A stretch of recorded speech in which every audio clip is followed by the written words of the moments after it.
ya Citizen.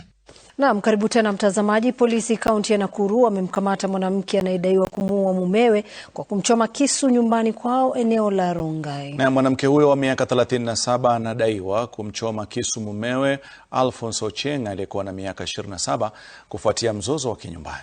Na majirani wakiripoti kwamba wanandoa hao walikuwa wakikumbwa na migogoro ya mara kwa mara kwa muda sasa. Na mshukiwa anatarajiwa kufikishwa mahakamani kesho Jumatatu, huku mwili wa marehemu kuhifadhiwa katika hifadhi ya maiti ya hospitali ya rufaa Nakuru Level 5.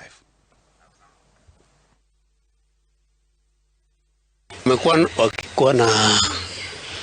wakifurugana kila wakati. Kwa hilo dakika tukasikia mama akipiga nduru ati mtoto wenyewe atakufa, na kwa vile ni jambo la kawaida, hakuna jirani hata moja alitoka nje. Nikapata ndugu yangu analala hapo na alama ya kisu kwa lower abdominal yake hapa penye imedungwa deep. So ili nikutane na yeye, nimekuja kukutana na maiti.